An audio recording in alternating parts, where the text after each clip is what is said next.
those 8 weeks, that's 2 months, you want to make sure you do all you can, back to back, nights, weekends, overtime, put them all in. Let your pay slip be boisterous. People in this category, if you are getting paid by the government, or you're getting paid directly by the bank office, or whatever applies to you, see, you want to check that you do not work, because some people might be doing bank work whilst, or agency work whilst they are being paid government money. You want to avoid it. Next category of people that I'd like to mention are those that work bank or agency and are pregnant and are wondering what their maternity pay would be like. Now, I'll jump quickly to those that are pregnant or want to get pregnant, preparing for a family, and they work in a non-NHS. Take notes, these almost got me. I did not know that if you are moving trust, like say when I was coming back from maternity leave from my first child, and then I was moving to another trust, I was thinking I would pay this 3 months, I'll pay back this maternity pay.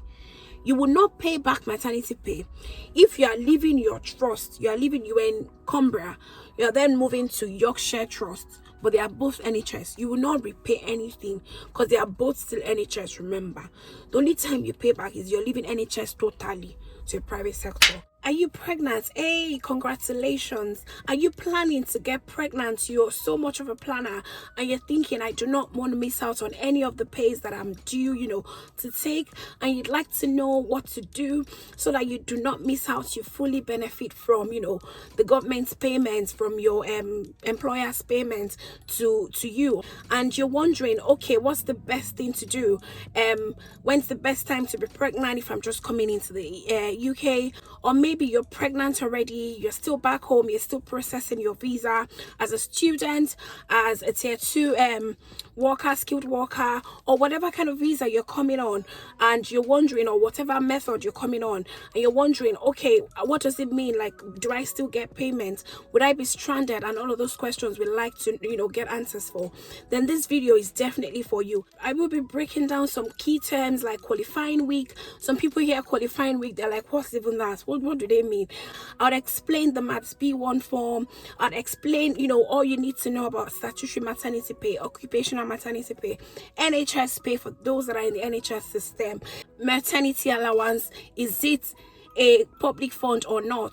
And when you're wondering public fund, you're like, what are they talking about? Well, for those that are on some kind of visas, they're not allowed public fund, they're not allowed recourse to public funds. They take anything public fund, it affects, or it may affect the results of their indefinite leave to remain should they want to apply years after. For that reason, you've got to be careful. And so many people have lost out on this maternity allowance because they've been misled that it is a government fund, it is a public fund. Hey, today I will tell you it is not a public fund. I'll be mentioning this and so much more in this video. Hey guys, you're welcome back to my channel. My name is Olubukola Akimolayo Ogundele. I'm a registered nurse. I live and work in England, United Kingdom. Right, quickly before I go into definition of terms, there are some frequently asked questions. I've got just 2 of them here, and at the end of this video I will be mentioning some clever points that would really help you to earn so much whilst on maternity leave and you're not working. First question that people normally ask often is, should I tell my employer during the interview phase that I am pregnant? You see, many people are coming in now to work as a nurse, to work as a healthcare assistant, to work as a bioscientist, to work as a lab scientist, and all of that, you see. So, and they're wondering, okay, whilst doing this interview, I just realized last week that I'm pregnant. What do I say to them? Should I tell them? Would it affect my chances of being successful in that interview? What I personally would say is, to be honest, there is no right, there is no wrong answer. But we've had instances where people didn't mention it, and then they came into the UK. The employer realized they were already pregnant. They started work. And no later than a month or so after work, they had to leave for maternity leave. And then, number one, they didn't get enough pay. Well, they probably would have seen that coming anyway. So that I'm assuming they've got some financial storage, to sort that part out. But on the part of the employer, they felt cheated. Like, okay, you've literally just come in. We've spent all of this money to support you to come, and that's you away on maternity leave. You have to be fair to yourself, of course, and you want to be successful because you need the certificate of sponsorship to apply for the visa, and then you want to make sure by all means you get the job. What I'll say is, during the interview, it has nothing to do with the interview. Whether my nose looks big enough for you to know I'm pregnant or not, or nothing gave me away and I got the job. At that point in time, my being pregnant has nothing to do with the interview questions. They will be testing my knowledge, and all of that. So I personally wouldn't mention it at that point. So when is the best time to then mention it? I would like to think that when they call you the same day or the following day to tell you congratulations, you are successful in your interview, when you've got that email, as a way to do like a fair balancing of things, I'll then say, oh, thank you very much. Just to mention though, I am pregnant. I hope that is okay. I mean, if I've got the congratulatory message, I've probably got a conditional offer letter or employment letter. I do not see why it should be revoked because I am pregnant. So if they do that, that is them being discriminatory against me, and it's against the UK law. You can't afford to discriminate against me because I'm pregnant. Another question people ask quickly, because I want to go into the main part of this video, is when should I get pregnant? Is it before I come in or when I come in? You see, you're an adult. The time you decide to be pregnant, especially if you're not on any contraceptives, is entirely up to you, you see. But maybe at the end of this video, when we explain what you get if you come in pregnant, what you get if you get pregnant after a few while following working with your employer, you then make an informed decision, you see. So I'll just say to you, watch this video to the end, see what you get after it, and decide on your own. But there is no right or wrong answer. So let's go into the main video. Do you have any other opinion with regards to coming in pregnant, the best time to get pregnant, as someone living and working in the UK? Please drop it in the comment section. Share your idea, share your knowledge. That's the whole essence of we coming together. Thank you. So quickly, let's go into the definition of terms, as I've mentioned earlier at the start of this video. So first, I will start with the pregnancy timeline, the week by week, step or things to note as you count down during your pregnancy. And because it is believed that a full-term pregnancy takes up to 40 weeks, of course we have children that come 38 weeks, 36 weeks, 35 weeks, 40 weeks on dots, 40 weeks and some days or some weeks. So but the average is 40 weeks. This chart is such that it shows the timeline from 0 day, that's the day you realized you were pregnant and you rang the GP surgery, and then you got an appointment with the midwife, and then they did a scan and they did an estimate of the number of weeks they think you are, up until 40 weeks, if you get what I mean. So you see 40 to 0, then 0 to 40. You will see it now in the chart. Stay tuned. So this is the pregnancy timeline as given to us by the Royal College of Nursing. You will find it in the maternity toolkit on the Royal College of Nursing website. So, and it is a week by week countdown of important dates in your pregnancy. So because I said earlier that it is believed that a full-term pregnancy will take 40 weeks, they started the countdown from an assumption of 40 weeks up until week 0, which is your due date as stated by your Mat B1 form. I will define the Mat B1 form shortly as well. So you can take it from week 40 up until week 0, or from week 0 up until week 40, as you can see in the gray line. But whichever way you take it, it doesn't matter right now. But let's start. Say you're pregnant now, you know what week you are. So if you know what week you are, you can just jump onto the week you are already, because you know what you're doing. But for somebody that is just newly pregnant and has just found out, they would then need to book an appointment and know what week they are. So but let's start. So from 40 weeks you're pregnant, you want to read the contract and the employer's policy as soon as you can. At that stage, you probably didn't know about what was obtainable, because you didn't know you were going to get pregnant, whatever the case is. So of course you then want to know at that point. Tell your manager, let them tell the payroll, let them do all they can do, just so they can begin to plan for you. So at the next phase is arranging your leaving date. Think about when you want to start your maternity leave. Now if they've told you, or if by the scan they've told you that you are 6 weeks pregnant, and you think you're strong enough, depending on the nature of your job, how strong you are and all of that, let's say September 12th, 2022. So that's when you will be 40 weeks. So you want to say to yourself, what is the nature of the work on my ward? How strong am I? Do I think I'll be able to work up until September 12th, 2022? Or would I be okay to work up until August, say 3rd week in August, and then carry my annual leave? That's another thing you want to know, that your annual leave, you can, use your annual leave for this financial year. For every financial year, you get some, weeks of annual leave. So if you've got, or you've kept some annual leave up until that period, say you've got 2 weeks of annual leave remaining, You can put your annual leave, say August 20 up until the first week in September as an example, and then let your maternity leave start second week in September, hoping you will give birth that same week.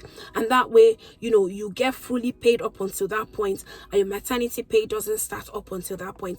That's a way to best maximize things and know that it's a win-win situation for you. So you're beginning to think about it, with your husband and all of that. So note that when you are at week 20, your midwife will tell you there is no rocket science. Do not rack your head about what is what. The way this country works, they will tell you what is what at what stage, and you can always ring your GP practice, request to speak to your midwife. They are very, very canny. They stay in touch with you, and then they'll tell you when to come for your MAB1 form. The midwife would either, oftentimes would ask you to come in person to take it, because you only get one copy, and that copy is what you submit to your manager, who then gives it to the payroll. Depending on your work system, they may ask you to send it to the payroll yourself, but the original copy is what they collect from you. So if you want to make a scan of that original copy, or make a copy of it, or put it on your phone somehow, just for your own record.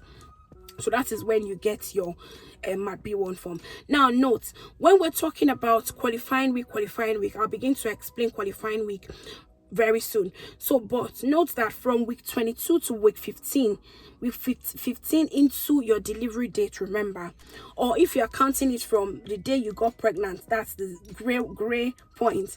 So from week 18, it would be from week 18 of you being pregnant, that's 18 weeks pregnant, up until week 25, that's 25 weeks of pregnancy, is what they call the 8-week period that is often used to calculate your average weekly earning for SMP, that's Statutory Maternity Pay. And this is a pay that is received during the period that is used for your calculation. If you've done any overtime, any unsocial hours, anything you've done, everything, it accumulates and then lets you get more, which is part of the things I will talk about at the end of this video, about clever ways to earn more. So at this period, your 18 weeks of pregnancy up until your 25th week of pregnancy, you want to be talking to your manager to give you more of nights, if you're a nurse as an example, or a doctor, or you want to do more of weekends or on social hours. And the whole essence is for your weekly earning is to be good enough, to be boisterous enough, because that is the period the payroll would use to calculate what you would earn for 9 months for your maternity pay, which we will get into. So moving forward, I've just thought to mention that quickly. So for SMP and full pay for NHS, and terms and conditions of course apply. So now week 15, you'll be hearing week 15 a whole lot. So week 15 is week 15 into your due date. So if your due date is September the 12th, 2022, you can go to your calendar and count 15 weeks behind. That's what they mean by 15 weeks before this big English they speak. That is what they mean. The qualifying week is your 15 weeks. And if you're pregnant and you're counting from the moment you got pregnant as per the gray line, it is your week 25. That's 25 weeks of you being pregnant. Do you understand? Your 25 weeks pregnancy. So you can get SMP if you have been employed by the same employer for 26 weeks. That you've been with the same employer since a week before your pregnancy started. You are sure of a statutory maternity pay at this point in time. Do you get it? So by the end of this week, that's this week 15, and then you meet the minimum earning rules. Of course, you'd have to meet the minimum earning rules to get a statutory maternity pay from your employer. And also at week 15, if your partner wants to take paternity or shared parental leave, they must also inform the employer. It is also the latest date. You can tell your employer that you're planning to take a maternity leave and what maternity leave or weeks you want to take. Right, so maternity leave is a whole topic on its own, but because of the purpose of this video, I'll just mention quickly that you can take up to 52 weeks of maternity leave if you like. Do you understand? That's a whole year. Or you can take 9 months. Do you understand? I will talk about clever things you can do towards the end of this video to make sure that you get enough money every month for the whole of the 9 months. Please stay tuned. So back to this chart, I'd like to mention that at week 11, which is another significant week, this will be the earliest you can start your maternity leave. Then some people would want to go early because of the delicacy of their body or the hardness of their job. For that reason, from 29 weeks of pregnancy, which is 11 weeks before your due date, you can go away on maternity leave. But of course, you would have told your employer on the 25th week, that's 25 weeks of your pregnancy. So that's it quickly. I'll then mention that another important week to note is your 36 weeks of pregnancy. That's 4 weeks before your due date. If you are off sick at that point, that's if you are off sick at 36 weeks of pregnancy, your employer can use their discretion to ask you to start your maternity leave early. So, and of course, you've told them about how you want your pay, which we will get into shortly. You've told them about the whole uhaha. So you can then decide to start your maternity leave especially if you've had so many sicknesses in the past, or at that crucial point of 36 weeks. Remember, some people give birth at 36 weeks. You can decide to go away on maternity leave. So quickly to mention that also your week 0 is your due date as stated in your MAP-B1 form or your scan. That's your week 0. And remember, like we said at the beginning, not everybody makes it up until 40 weeks. So that's all you need to know about qualifying weeks. I hope you can take a screenshot of this online on the RCN website or my page here. Just take a screenshot of it, study it better. You can do more Google checking online on Google and see what you make of it. It's really, really helpful. I didn't know about this calendar, about this qualifying week. I just normally just count my calendar backwards. So but this is a way to best simplify it for you, and it's really, really handy in knowing what to do at what point in time. Right, so let's go quickly into defining our terms. So statutory maternity pay, you will hear, and when can you get it? I must have mentioned it when I was breaking down the calendar, the whole pregnancy tool or pregnancy timeline, that you will get a statutory maternity pay from an employer if you're employed to them and you've been working with them for at least 26 weeks with the ending the qualifying week. Now, what does that mean? Back to the chart quickly. Remember, I said that week 15, which is your qualifying week, that's 25 weeks of pregnancy, is when you can get SMP if you have been employed by the same employer for 26 weeks. By the end of this week 15, that's by the end of 25 weeks of pregnancy with them. So to simplify it, for those that want it in simple words, you have to be working with that employer for at least 6 months and 2 weeks, at least. Do you understand? But if you want to make it very, very safe, where they cannot say that one day has disqualified you, because I know of somebody who has been with an employer for 6 months, 2 weeks, and the 2 weeks was less by just 1 day. She did not get an SMP from that employer, statutory maternity pay from that employer. For that reason, and it can be very, very painful. For that reason, just stay safe. Now, statutory maternity pay is paid by the government. The employer pays you, but they claim it back from the government. Do you get it? So, but that one is not your business. It's not your headache to rack over. So, you just know you're getting a statutory maternity pay from the employer. Now, I'll then mention maternity allowance. Why would I be mentioning maternity allowance here? Because for people who, for whatever reason, haven't worked up to 7 months or up to 6 months and 2 weeks with the employer, are pregnant, or they came in with pregnancy and they're wondering, what do I do? In as much that as you have been here for a while, you've done your NI contribution for a while, even if it's just for a month or 2 months, Jonathan, you have some pay slips to show. I will break maternity allowance down as well. You don't have to worry that you haven't gotten it from your employer. You can actually collect it from the government yourself. So running back quickly to statutory maternity pay, apart from the qualifying week, there is a minimum earning that you have to have per week, which is £120, if I'm right. Right, so speaking of SMP, how would you then get it now, or how much would you get? They pay up until 39 weeks of your maternity leave. So we divide that by 4 weeks to know how many months of your maternity leave.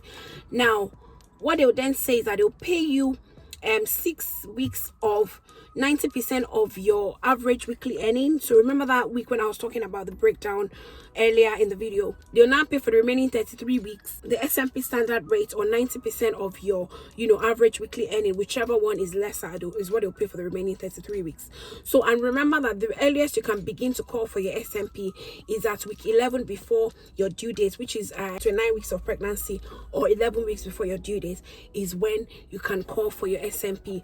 So next, now talking about the maternity allowance, if you're not qualified for the S&P, from what we've explained about how you qualify for the S&P already, you then want to apply for the maternity allowance. But how can you apply for the maternity allowance?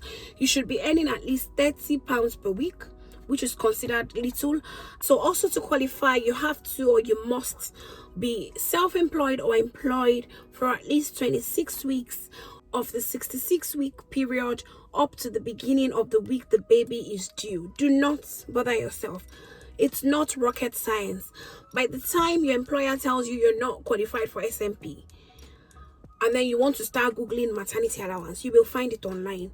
Or Google Job Center Plus near me and tell them to break down these 66 weeks for you. They'll break it down.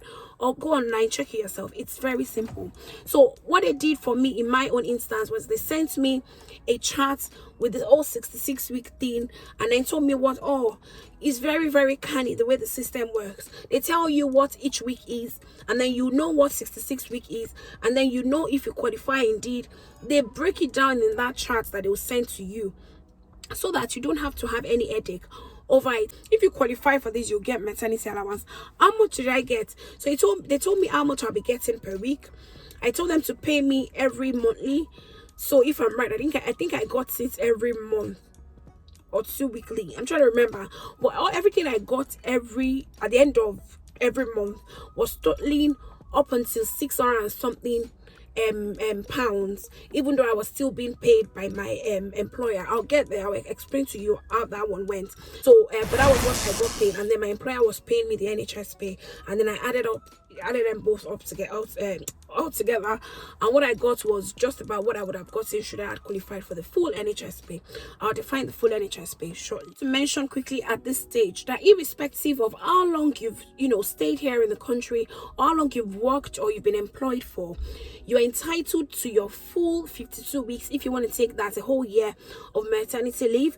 But if you want to break it down so it's not too much, you can take 6 months, you can take 3 months, you can take 9 months, you can take the whole 52 weeks if you've got the financial capability to stay away up until that point. So the first 26 weeks is the ordinary maternity leave, do you understand? Which part of it also includes the maternity leave, or the weeks you have to compulsorily take as a nursing mother. You must not return to work except you've taken some weeks away. Do you understand? So this ordinary maternity leave period comprises of those number of weeks as well that you must take. Then the additional maternity leave, which is the extra 26 weeks. Do you get it? But whichever way, you're entitled to a leave away. Do not let somebody tell you, you haven't worked with us enough to get away or to not come to work. Of course you are. And you are not allowed to be discriminated against. If anyone discriminates against you because you're pregnant, you're tired, you need a risk assessment because you can't do what you'd normally be able to do, you think patient facing is not for you at this point because of a risk for infection and all, and you're not getting it done for you, you can raise it up. You can ring RCN or whatever union you belong to for them to fight things. So running quickly into Nhs Pay, right? Maternity pay for NHS employees, irrespective of what your role is or roles are, and you work in the NHS, this is for you. Now quickly, you will get a full maternity pay, like a contractual Nhs Pay, if you satisfy 2 conditions. So the first one is that you have worked continuously for 12 months before the 11 weeks of your baby due date. That's your 29 weeks of your pregnancy. Your baby is 29 weeks old inside of you, or 11 weeks before your due date. Another question people ask at this point is, how about if I've had, say, NHS service break of 3 months? Say you were away, or you went to care home quickly for 3 months and quickly ran back to NHS for 3 months. They would ignore it. It will be ignored. Yes, you can ring your payroll to confirm, but those 3 months, of course, do not count towards your service. You've had a break in service. If for whatever reason they are counting people who haven't had break, you won't be counted because you've had a break. Another thing you have to fulfill to get an NHS contractual pay is 26 weeks of continuous work with a particular NHS trust at the beginning of 15 weeks before baby is due, which I think 7 months approximately of continuous work with the NHS before 15 weeks towards when baby will be due. So that takes us back to the 6 months and 2 weeks, or just rounded off 7 months. However, you may be asking, you've been with the NHS continuously, you fulfill the first part, but you do not fulfill the second part because you changed trust within that period. Do you understand? Whether you've been with one NHS trust for 3 years, you then went to another NHS trust, and all the old qualifying week did not match, did not work. You've lost a few weeks and it did not work. So that was my own case. I've been with the NHS for long enough, but I moved trust. So I had not spent up to, I came into that trust with pregnancy. I fulfilled part A. I fulfilled both parts with my first child, but with my second child, I fulfilled part A, but did not fulfill part B because I had not been with that particular trust up until 7 months before the whole qualifying of a thing. So what then happened to me was, they then had to tell me I do not qualify for statutory maternity pay, but I qualify for NHS pay. There's something called NHS Pay because I've been with them long enough. I fulfilled the first part. So they paid me what I qualified for the 12 NHS Pay. I then collected the SMP that they should have paid me to match up the OMP, Occupational Maternity Pay. Do you understand? To match things up. I then collected it from the government myself. So they paid me whatever they would pay me every month, and I got the rest from the government every month. So adding them together, they became one. Do you get it? So that's a way to go about things quickly. So if you fulfill yes for part A and for part B, you will get 8 weeks of full pay, which is inclusive of your statutory maternity pay, 18 weeks of half pay plus SMP, except if it exceeds full pay. You know, remember they always pay you lesser. Then 13 weeks of statutory maternity pay, then 13 weeks is unpaid. So that's what you get. So if we do a summation of all of these weeks, 8 plus 18 is 26. 26 plus 13 is 49. 49 plus 13 is 52. So that's for if you want to get the whole 52 weeks. But if you're getting just if you're getting just 9 months, so you get 8 weeks of your full pay, and I've told you how they calculate that your full pay. So don't forget those weeks, which would include your SMP. So the money is often boisterous. Now, whatever the answer of all of this wish is, divide it by 9 months. This is tip number 1. Tell them to pay you whatever the answer is for the whole of the 9 months, as against collecting good money for first 2 months, collecting something that looks fair for the next 13 weeks, and then for the next 18 weeks. Then for the last 13 weeks, you're then getting £600. So that was what I did with my first child when I was qualified for both. When I qualified for both of the conditions, and I was getting my full contractual NHS pay. So, and at the end of the month, I was getting, for a full 31 month, I'll get 15 plus. I was a band 5 nurse then, and for say maybe day or months that have just 30 days or 28 days, I was collecting 14. So 14 something, 14 and something, you get it all around. So I mentioned here that if you said yes to part A and no to part B, like in my own case when I had my second child, you will get NHS contractual pay plus maternity allowance. And I hope by now you should understand how we came to that. But if you do not understand, please put it in the comment section. That is the essence of my video, so we can understand ourselves and get things right.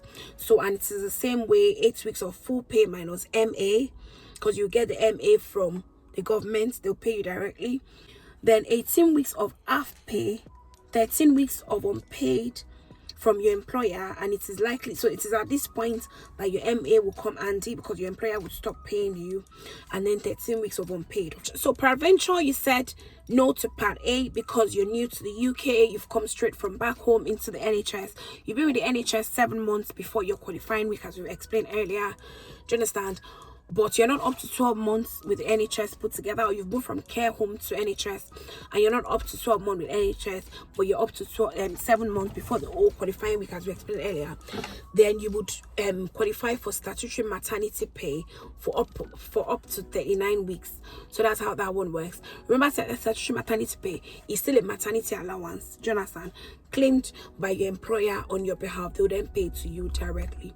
So it's sort of maternity allowance from the government. Do you get it? So that's all you get. So the third category is if you said no to both A and B. I mean, there are people like that. You want to check on the maternity calculator. I'll put a link to a maternity. There are 1,001 of them. You want to put your information in, put your due date and all of those questions that will ask you, put the answers in, and see what you will get. You might, peradventure, still be qualified for a maternity allowance somehow. So you want to make sure you check that. Do not give up. Do not say, oh, there's nothing for me. Do not say so, okay?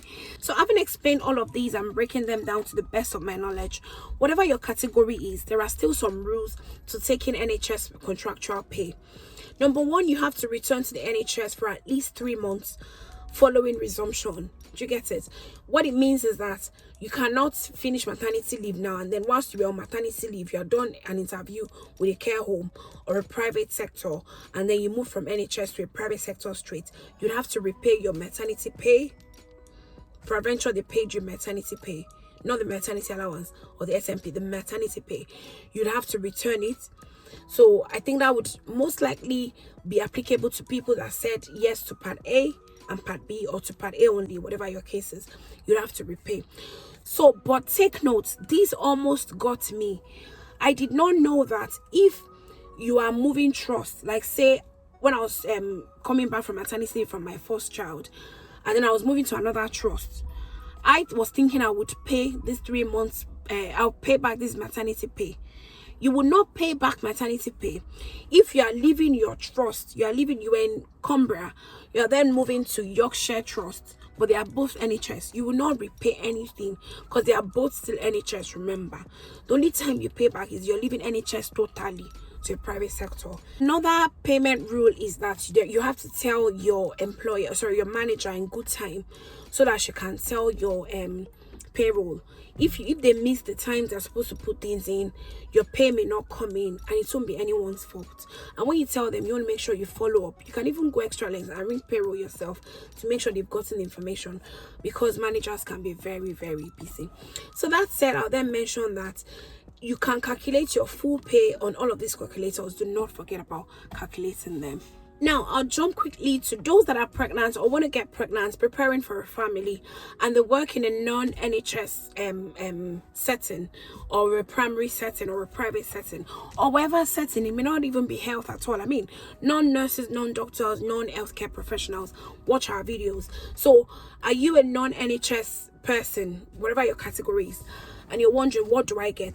What I'll say firstly is you want to read the terms and condition for your contracts around pregnancy and maternity pay and leave. It would really inform you as to what to do, because they must have put it there. But just to mention, as an addition to whatever it is you find, that normally if you've worked for your employer for up to 26 weeks before the 15 weeks to your due date, then you qualify for the contractual maternity pay. Whatever they offer, you qualify for it, and that's the statutory maternity pay from them. They should help you get it from the government. They should pay you. But for whatever reason, if your answer is no, then you want to make sure that you apply yourself. You want to check on the maternity calculator on gov.uk website and see what you can or what you qualify for. I won't say never. I mean, it may be just £100 per week that you will qualify for. Do you understand? Putting it together, £400 is something. I would not say never. So the next category are those that work bank or are agency staff, whether you do NHS bank or whatever kind of bank, but it's what you do fully. And I'm wondering, what do you qualify for? If I am right, according to the Agenda for Change guide, if you've worked continuously, there is something about reckonable service and all of that. You want to ask your bank office. Do you understand? You will qualify for something as well. So it will be that you apply for maternity allowance directly from the government, but they will definitely let you know. But just to mention, for people in this category, if you are getting paid by the government, or you're getting paid directly by the bank office, or whatever applies to you, you see, you want to check that you do not work, because some people might be doing bank work whilst, or agency work whilst they are being paid government money. You want to avoid it. Whatever category, NHS staff, non-NHS staff, care home nurses, whatever your category is, carers, you're getting paid, say sick pay, maternity pay, paternity pay, please do not work whilst doing it. The only work you want to do is your keeping in touch days, your 10 days of keeping in touch. You can do them, and that one is allowed. But if you're not allowed, or if you're not qualified for keeping in touch days, or you don't do them in the kind of work you do, then do not work any kind of work whilst you are, getting government money, or any kind of money that isn't a money that you have actively worked for, because it would have an implication later when you make up for the applications. There's a way they know. They just find out. Next category of people I want to talk about are those that are self-employed. I want to get pregnant. They're wondering, what can I get? Remember when I was talking about statutory maternity pay, I mentioned about self-employed, or I've been employed for 26 weeks continuous. So it is possible you qualify for maternity allowance. The government pays you something, because remember, you remit your tax, so that you have a contribution to the system. So there's a way they will pay you back. Do not zero it off. You may qualify for something as well. Right, another category of people that I'm sure would like to know if they're going to get any maternity pay should they get pregnant are students. Now, as a student, if you're working bank, especially in the healthcare system, or you're working agency, I'd like to think you can check online, but from what I have gathered personally, you can be, or you can be eligible, or can qualify for at least statutory maternity pay or maternity allowance from the government, especially if you're doing extra jobs on the side. So remember, as an international person, whether student or nurse or wherever you are, if you're working in the healthcare system, whether you're doing it voluntarily or you're getting paid, the 20 hours cap have been lifted, but it has to be in the healthcare professional job, or what's the English I'm trying to speak, healthcare system. It has been lifted. So if you're doing bank and agency and you're really roller coasting the shifts, and then you get pregnant and you're wondering what can I get as a pay, you want to check with your agency, you want to check with your union, you want to check with your bank office. I'd like to believe there is something for you. The only reason you get nothing is if you don't do any job. All you do is your school, you face your school, you go home after school, and that's it. Then of course I'd like to think you won't get anything, because all you faced is your school. So and remember that you cannot use the receipts of your bursary to apply for maternity pay or anything like that. It doesn't work that way. So if you want to know more, you're a student, you want to check with the student welfare advisor or officer for your uni. I wish you all the best. Right, so as we round off, I'd like to mention these quick tips. Number one, your Mat B1 form you will collect at the 20th week scan. Your midwife would write it out for you. She would ask some questions. She has some information herself anyway, and then she will give your Mat B1 form to you. I've mentioned things about your Mat B1 form at some point in the video. You want to make sure that, tip number 2, you want to make sure that you submit your Mat B1 form to your manager. It is very, very important that you do earliest as possible. You want to put in writing, number 3, when you plan to return, about your maternity leave, when you plan to go back on your maternity leave, and when you plan to return. For some trust, this is a form you have to fill. You want to make sure you fill the form, you've attached it to an email to your manager, copy everybody copyable, and then send it off. Number 4, sorry, I'm sure that I've mentioned it in between this video. I didn't think I'll let the cat out of the bag. Is the period that you need to make sure that you work the most. I didn't know this. When I knew it, I was past that period. Did you miss that part? Go back to this video, or from the screenshots of the pregnancy timeline. Those 8 weeks, that's 2 months. You want to make sure you do all you can, back to back, nights, weekends, overtime. Put them all in. Let your pay slip be boisterous as possible. Determine how much you will get whilst you're sitting at home with your baby, having a good maternity leave away. So number 5 thing I want to mention quickly is your keeping in touch days. Make sure that you use them. They will make your pay for that month, depending on the number of keeping in touch days you can put in a month. They'll make it look very, very good as well. So, and that's it for this video. I'm trying to think, have I missed anything out? I do not think so. How do you apply for your maternity leave and your date? You want to tell your manager. They'll ask you to fill a form. Tell them about your leaving date, tell them about when you want to start your leave, and all the other things that I've mentioned. And that's really it. It's pretty straightforward. The reason this video has been this long, or is this long, is because I like to break things down. Should you close your eyes in your dreams, you're able to, you know, understand or explain to somebody else that this was what I learned, and you get value for your time. Thank you so much for watching. My name is Olubukola once again. I'm a nurse, I'm a vlogger, I'm an entrepreneur, I am a coach, I'm a public speaker. I do all the bits and bobs. All right, I really hope you've enjoyed this video. If you have, please share this video with your friends and loved ones. Please share this video in your groups. Thank you so much for watching again. Please like this video. It is good for my YouTube algorithm. Till we see again, I'll see if I'll do a video on maternity leave risk assessment and the other things. If it's would interest, or if it is of interest to you, please let me know in the comment section. That way I'll get a ginger to do it. And also some other videos I'll be rolling out. I can't wait. I've got loads of videos on my phone. I'm just waiting to edit them. You get value for your time. Subscribe to this channel. You will be glad you did. Thank you so much. Till we see you again. Take care. Bye.